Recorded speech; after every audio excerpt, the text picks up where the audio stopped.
Lalaki na booking ang illegal drug transactions dahil sa video ng alagang parot ng kanyang girlfriend. Sino mag-aakala na hindi lang mga canine dogs ang may kakayahang tumulong sa mga otoridad sa pagtugi sa mga kriminal? Dahil sa illegal drug case na ito, isang parot ang nagsiwalat at nambuking mismo sa boyfriend ng kanyang amo kung ano ang revelation ng parot. Ito.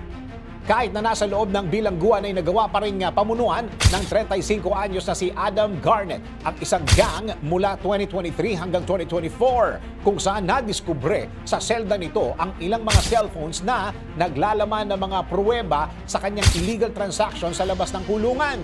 Sa mga cellphone, natagpuan ang video ng dilaw na parot na si Mango na pagmamay-ari ng girlfriend ni Garnett na si Shannon Hilton, 29 anyos.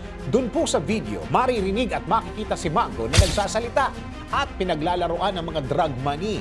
Habang sa cellphone naman ni Hilton ay maririnig na ito mismo ang nagtuturo kay Mango ng jargon na ginagamit nila sa kanilang illegal transactions. Doon po sa cellphone naman ng kasabwat nila na si Dalbir Sandhu, makikita ang listahan ng mga transaksyon nito at mga presyo ng droga. Sa tulong ng mga pruweba na ito, naaresto ang 15 sa mga miyembro ng gang at napatawan ng pagkakakulong na hindi bababa sa 5 taon.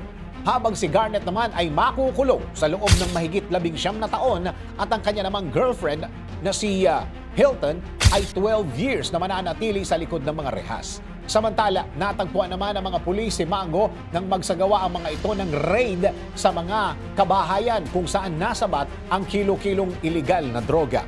Sa mga may alagang parot diyan, gusto nyo rin ba na magkaroon ng magandang dulot ang kadaldalan ng alaga ninyo?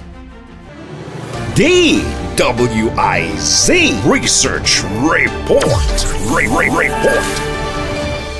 Thank you for watching. Tuloy lang ang panonood at pakikinig ng tamang balita sa DWIZ News, DWIZ News FM Regional, DWIZ News TV, Aliw Channel 23 nationwide. Mag-follow, like, subscribe at i-share ang aming mga social media accounts.